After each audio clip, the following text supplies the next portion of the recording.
স্বাগতম দর্শক বন্ধুরা, একটা অসাধারণ খবর আছে। ডোনাল্ড ট্রাম্প আবার ভোল পাল্টে ফেলেছেন।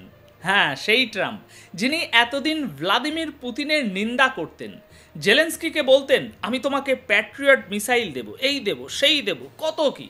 কিন্তু হঠাৎ করেই তার সুর একেবারে বদলে গেছে। এখন তিনি পুতিনের সুর গাইতে শুরু করেছেন। আর এই কথাটা আমি বলছি না, ইউরোপ বলছে। শুধু তাই নয়, ট্রাম্প জেলেন্সকিকে সরাসরি একটি চরমপত্র বা আলটিমেটাম দিয়ে দিয়েছেন।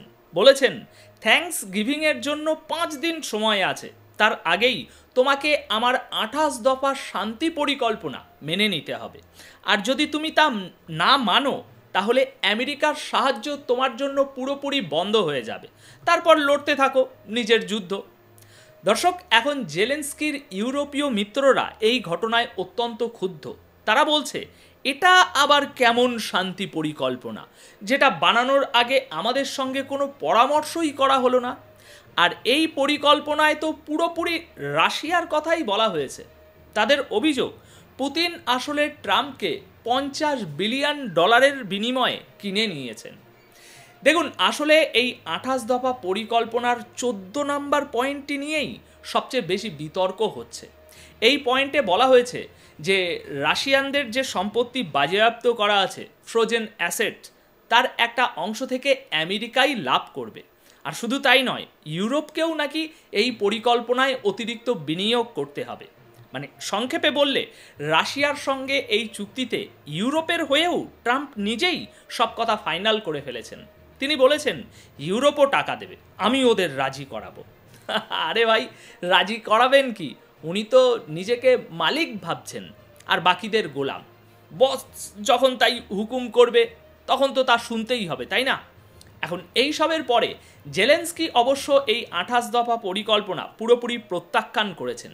তিনি জনসমক্ষে বলেছেন হয়তো আমেরিকা আর আমাদের মিত্র থাকবে না, কিন্তু আমরা এইভাবে ইউক্রেনকে মাথা নত করতে দেব না। অন্যদিকে ইউরোপীয় নেতারাও ক্ষোভে ফুঁসছেন। ট্রাম্পের বিশেষ আলোচক স্টিভ উইটকফ, যিনি এই পরিকল্পনাটি তৈরি করেছেন, তাকে নিয়ে ইউরোপীয় নেতারা বলছেন এই লোকের তো মানসিক চিকিৎসার প্রয়োজন। এমন একটা চুক্তি কেউ কিভাবে করতে পারে, বা এটা নিয়ে আলোচনা করার কথা ভাবতেও পারে কি করে? তো দর্শক, এই সব কিছুর মধ্যে ইউরোপের অন্দরে একটা বড় সংঘাত তৈরি হয়েছে, যা দিন দিন বেড়েই চলেছে। আপনারা দেখতেই পাচ্ছেন আমেরিকা ইউক্রেনকে চাপ দিচ্ছে যে থ্যাঙ্কস গিভিংয়ের মধ্যেই চুক্তি সই করো, না হলে সব শেষ, আমরা আর তোমাদেরকে সাপোর্ট করব না। এখন দেখুন, পলিটিকোর আর্টিকেলে বলা হয়েছে ইউরোপীয়রা মনে করছে স্টিভ উইটকফের মানসিক চিকিৎসার প্রয়োজন। তারা অবাক যে ট্রাম্প এমন একটা চুক্তি নিয়ে এলেন কি করে, আর ভাবলেনই বা কি করে যে কেউ এটাতে সই করবে। জেলেন্সকি স্পষ্ট বলে দিয়েছেন তিনি ইউক্রেনের সঙ্গে বিশ্বাসঘাতকতা করবেন না। তিনি জাতির উদ্দেশ্যে ভাষণে বলেছেন এটা আমাদের ইতিহাসের এক অত্যন্ত কঠিন মুহূর্ত। একদিকে আছে আমাদের সম্মান হারানোর ভয়, যেখানে এই শান্তি চুক্তির মাধ্যমে সব কিছু রাশিয়াকে দিয়ে দিতে হবে, আর অন্যদিকে আছে আমেরিকার মতো শক্তিশালী মিত্রকে হারানোর ভয়, যার ফলে আমাদের যুদ্ধ করার ক্ষমতা দুর্বল হয়ে পড়বে। কারণ ট্রাম্প সাব জানিয়ে দিয়েছেন ইউক্রেনের হাতে সময় খুব কম, এর মধ্যে চুক্তি সই না করলে বিরাট সমস্যা হবে। এমনকি আমেরিকার ভাইস প্রেসিডেন্ট জেডি ভ্যান্সও বলেছেন এটা ভাবা একটা দিবা স্বপ্ন যে রাশিয়ার উপর নিষেধাজ্ঞা আরও চাপালে বা ইউক্রেনকে আরও অস্ত্র দিলে তারা যুদ্ধ জিতে যাবে। এটা একটা ফ্যান্টাসি যা কখনো সত্যি হবে না। হার তো তোমাদের হবেই, শুধু ঠিক করো কবে হারবে। দেখুন, এই 28 দফা পরিকল্পনায় এমন কিছু বিতর্কিত বিষয় আছে যার জন্য ট্রাম্পের বিরুদ্ধেও অভিযোগ উঠছে যে তিনি কিভাবে এর থেকে মুনাফা কামানোর তালে আছেন। তাহলে কি দর্শক, ট্রাম্পের এই ভোল পাল্টানোর পিছনে পুতিনের কোনো বড় হাত আছে? পুতিন কি বিশাল টাকার অফার দিয়েছেন? চলুন আজকের এই প্রতিবেদনে এই নিয়েই বিস্তারিত আলোচনা করা যাক। দেখুন, জেলেন্সকির জন্য এই 28 দফা পরিকল্পনাটি আসলে কি, এর কিছু বিতর্কিত পয়েন্ট আমি আপনাদের বলছি। জেলেন্সকি জাতির উদ্দেশ্যে ভাষণে বলেছেন এই কঠিন মুহূর্তে আমি দেশের সঙ্গে বিশ্বাসঘাতকতা করতে পারি না। আমেরিকার এই শান্তি পরিকল্পনা রাশিয়ার শর্তে বানানো হয়েছে, আমি এটা কিছুতেই হতে দেব না। তার জন্য যদি ওয়াশিংটনকে মিত্র হিসাবে হারাতেও হয় আমি রাজি। এখন প্রশ্ন হলো, এই চুক্তিটা এত বিতর্কিত কেন? দেখুন, 28 দফা পরিকল্পনার মধ্যে শুধু জমি সংক্রান্ত পয়েন্টটা যদি আমরা দেখি, যেটা সবচেয়ে বিতর্কিত, তাহলেই সব পরিষ্কার হয়ে যাবে।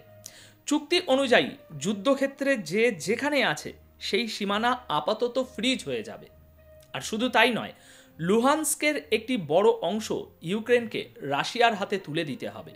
এমনকি দোনেস্কের যে অংশে রাশিয়ার সেনা এখনও পৌঁছাতে পারেনি, সেই অংশটাও ইউক্রেনকে বিনা যুদ্ধে রাশিয়ার হাতে তুলে দিতে হবে। দর্শক, এটা কোনো ছোটোখাটো জমি নয়, বলা হচ্ছে এই এলাকাটি বেলজিয়ামের মতো বড়। সুতরাং এই পরিকল্পনা স্পষ্টভাবেই রাশিয়ার পক্ষে তৈরি করা হয়েছে। এমনকি গার্ডিয়ানের মতো সংবাদ মাধ্যমে রিপোর্ট বেরোচ্ছে যে এই 28 দফা পরিকল্পনার ইংরেজি বাক্যগুলো ব্যাকরণগতভাবে সঠিক নয়। দেখে মনে হচ্ছে এগুলো প্রথমে রাশিয়ান ভাষায় লেখা হয়েছিল এবং পরে এআই দিয়ে ইংরাজিতে অনুবাদ করা হয়েছে। অর্থাৎ সোজা কথায়, রাশিয়া যে পরিকল্পনা দিয়েছে, ট্রাম্প সেটা নিয়ে এসে ইউক্রেনের ঘাড়ে চাপিয়ে দিচ্ছেন, আর তার বিনিময়ে নিজে কিছু মুনাফা লুটছেন। ইউক্রেন আর তার ইউরোপীয় মিত্ররা এটা দেখে হতবাক যে এমন একটা প্রস্তাব কেউ আনতেও পারে কি করে।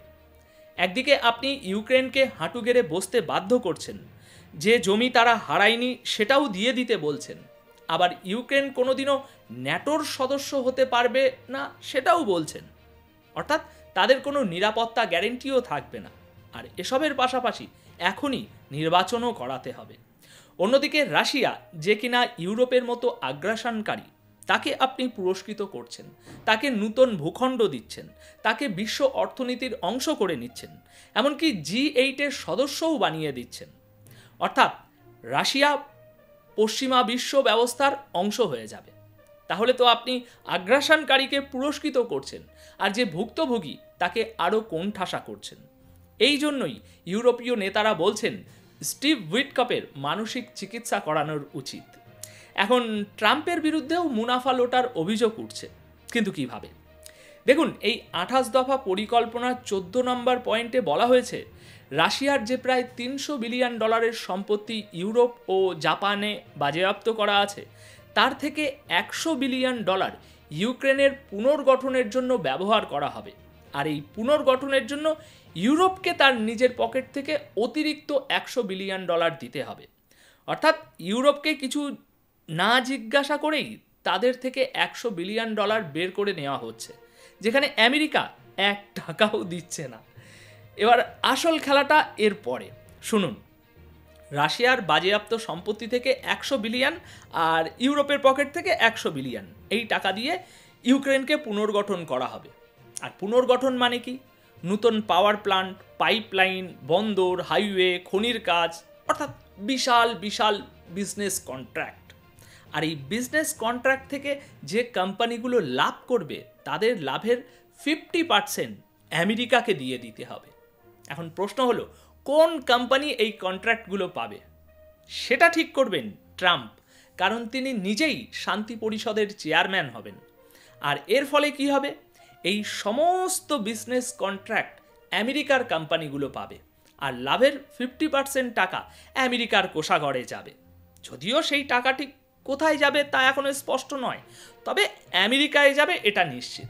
আর বাকি টাকা আমেরিকার কোম্পানিগুলোই লাভ করবে, যারা সেখানে পাওয়ার প্লান্ট থেকে শুরু করে বন্দর, হাইওয়ে, খনি সব কিছুর প্রজেক্ট পাবে। এখন এই জন্যই ইউরোপ অভিযোগ করছে যে ট্রাম্প আসলে টাকা কামানোর একটা রাস্তা তৈরি করেছেন এবং আমাদের সঙ্গে প্রতারণা করেছেন। দেখুন, যখন আমেরিকার কোম্পানিগুলো এই প্রজেক্ট পাবে, তখন ট্রাম্প তার পুরনো ব্যবসায়িক পার্টনারদের এই কাজগুলো পাইয়ে দেবেন, কারণ তারা সবাই এই পরিকাঠামো ব্যবসার সঙ্গেই যুক্ত। আর তারপরেই শুরু হবে টাকার খেলা। কনসাল্টিং ফি, ফাইন্ডার্স ফি এর নামে টাকা আসবে। হয়তো বলা হবে নতুন বিলাসবহুল হোটেলে ট্রাম্প টাওয়ারের মতো কোনো প্রজেক্ট বানাতে হবে, আর তার বিনিময়ে রয়্যালটি দিতে হবে। অর্থাৎ ট্রাম্প বসে বসেই প্রকল্পের লাভের 5 থেকে 10% কামাতে থাকবেন।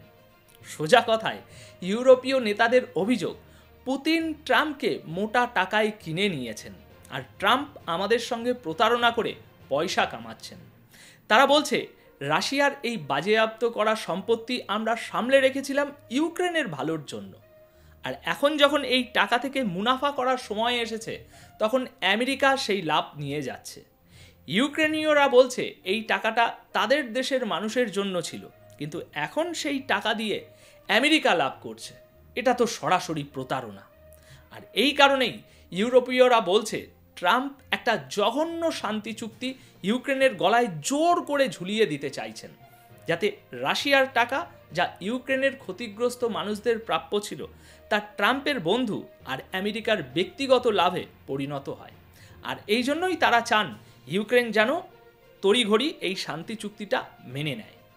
এই পরিস্থিতিতে ইউরোপীয় ইউনিয়নের নেতারা এবং কর্মকর্তারা স্পষ্ট বলেছেন যে ট্রাম্পের এই শান্তি চুক্তি আসলে আত্মসমর্পণের সামিল। এতে ইউক্রেনের স্বার্থ বিন্দুমাত্রও দেখা যাচ্ছে না বা দেখা হয়নি। রাশিয়া যা যা চেয়েছে সব কিছু যেন থালায় সাজিয়ে তাদের সামনে তুলে ধরা হচ্ছে। আর এই নিয়েই আমেরিকার ভাইস প্রেসিডেন্ট জেডি ভ্যান্স বলেছেন এটা ভাবা একটা দিবা স্বপ্ন যে ইউক্রেনকে আরও অস্ত্র দিলে বা রাশিয়ার উপর আরও নিষেধাজ্ঞা দিলে তারা যুদ্ধে জিতে যাবে। অথচ কিছুদিন আগেও এই জেডি ভ্যান্সই বলতেন আমরা তোমাদের প্যাট্রিয়ট দেব, রাশিয়ার কোমর ভাঙার জন্য আমরা ভারতের উপরেও নিষেধাজ্ঞা লাগিয়েছি। অর্থাৎ আমেরিকান প্রশাসনে আজ কোনো কথারই স্থিরতা নেই। মনে হচ্ছে যে বেশি টাকা দেবে আমেরিকান প্রশাসন তার জন্যই কাজ করতে রাজি, যেন আমেরিকা আজ একটা বড় মাফিয়া দেশ হয়ে গিয়েছে। এদিকে 21শে নভেম্বর জেলেন্সকি জানিয়েছেন যে তিনি ফ্রান্সের প্রেসিডেন্ট ম্যাক্রঁ, ব্রিটেনের প্রধানমন্ত্রী এবং জার্মান চ্যান্সেলরের সঙ্গে জরুরি ভিত্তিতে কথা বলেছেন। তারা সবাই মিলে নিজেদের স্বার্থ রক্ষা করার সিদ্ধান্ত নিয়েছেন। তারা এই সীমান্ত স্থির করা বা জমি ছেড়ে দেওয়ার প্রস্তাব প্রত্যাখ্যান করেছেন। যুদ্ধ চলবে। আর এর জন্য ইউক্রেন এখন ব্রিটেন, ফ্রান্স এবং জার্মানির সঙ্গে মিলে একটি পাল্টা প্রস্তাব তৈরি করেছে। কিন্তু দর্শক, রাশিয়া যে এই পাল্টা প্রস্তাব মেনে নেবে না তা তো বলাই বাহুল্য। আর আমেরিকাও বলছে যে তারা সাহায্য বন্ধ করে দেবে। তাই এখন সবচেয়ে বড় প্রশ্ন হলো আমেরিকার সাহায্য ছাড়া ইউরোপের কি সেই ক্ষমতা আছে যে তারা একাই ইউক্রেনের যুদ্ধ চালিয়ে যেতে পারবে? আমার তো এই মুহূর্তে মনে হয় না। এই ক্ষমতা তৈরি করতে আরও অনেক সময় লাগবে তাদের। তাহলে দর্শক, ইউক্রেনের ভবিষ্যৎ কি তা তো সময়ই বলবে। এখন এই বিষয়ে আপনার কি মনে হয়? আপনাদের রায় কি? আপনাদের মন্তব্য কি? কমেন্ট বক্সে অবশ্যই লিখে জানাবেন। ধন্যবাদ আপনাদের সকলকে।